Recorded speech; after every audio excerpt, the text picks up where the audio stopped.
مہینہ نہایت ہی عظمت، برکت اور تقدس کا مہینہ ہے۔ اس کی حرمت کو، اس کی اہمیت کو، اس کی فضیلت کو اللہ رب العالمین نے اپنے مقدس کلام کے اندر اور نبی کائنات جناب محمد رسول اللہ صلی اللہ علیہ وسلم نے اپنی احادیث کے اندر بیان فرمایا ہے۔ ہم مسلمانوں کو، ہم امت محمدیہ کے افراد کو چاہیے کہ ہم گہرائی اور گہرائی کے ساتھ کتاب و سنت کا مطالعہ کریں، قرآن و حدیث کا مطالعہ کریں، اور کتاب و سنت کے ذریعے سے جو پیغام ہم تک پہنچتی ہیں یا جن کاموں کے کرنے کا رب العالمین ہمیں حکم دیتا ہے، ہم اخلاص الہیت کے ساتھ رب العالمین اور نبی کائنات کے تعلیمات و احکامات پر عمل پیرا ہو کر کے اس دنیا کے اندر زندگی گزاریں۔ اسی میں ہم سب کی کامیابی اور کامرانی ہے۔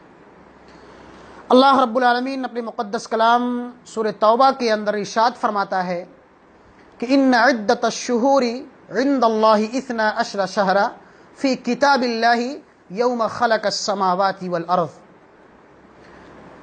بے شک ہم نے سال کو 12 مہینوں کے اندر ڈیوائیڈ کر دیا ہے، تقسیم کر دیا ہے، یعنی ایک سال یہ 12 مہینوں پر مشتمل ہوتا ہے۔ جب سے اللہ نے آسمان و زمین کو پیدا کیا ہے، یعنی ابتدائے آفرینش سے ہی، شروع ہی سے رب العالمین نے سال کو 12 مہینوں میں تقسیم کر دیا ہے۔ یوم خلق السماوات والارض منہا 4 حرم۔ اللہ فرماتا ہے کہ ان 12 مہینوں میں سے 4 مہینے حرمت و تقدس کے ہیں، عظمت کے ہیں، فضیلت والے ہیں، بابرکت ہیں۔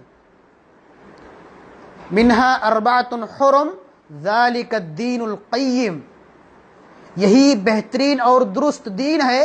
فلا تظلموا فیہن انفسکم، لہذا اے امت محمدیہ کے افراد، تم عموماً تمام مہینوں میں، سال کے 12 مہینے میں اور خصوصی طور پر سال کے ان 4 حرمت والے مہینوں میں اپنی نفسوں پر ظلم و زیادتی مت کرو، قتل و خریزی مت کرو، جنگ و جدال مت کرو، جہاد مت کرو، گالی گلوج مت کرو، بے حیائیوں اور فحاشیوں سے، برائیوں سے اپنے دامن کو بچاؤ۔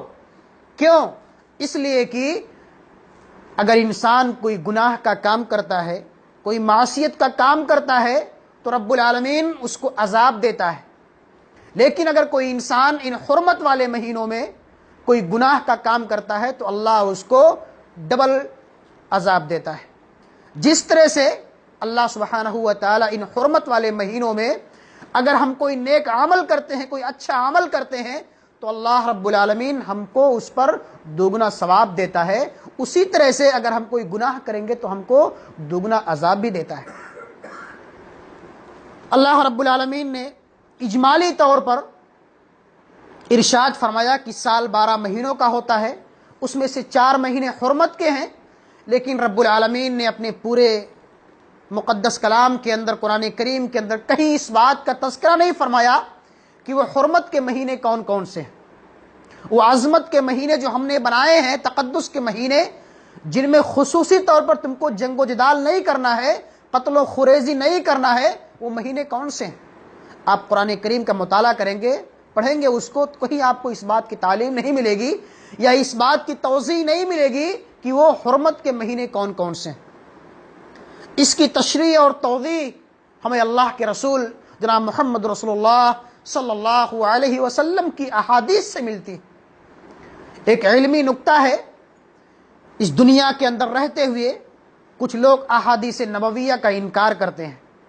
وہ کہتے ہیں کہ ہمارے لیے قرآن کافی ہے، ہم قرآن کو پڑھیں گے، قرآن کی تعلیمات اور احکامات پر عمل کر لیں گے، ہمارے نجات کے لیے کافی ہے، اور وہ احادیث کا یا حدیثوں میں کچھ حدیثوں کا انکار کرتے ہیں۔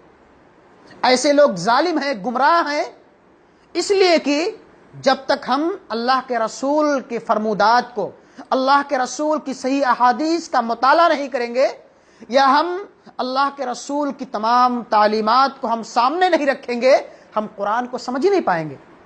اس لیے کہ قرآن کی تشریح اور توضیح کے لیے، قرآن کی مجمل آیتوں کی تشریح کے لیے اور اس کی وضاحت کے لیے اللہ رب العالمین نے اپنے نبی کو بھیجا ہے.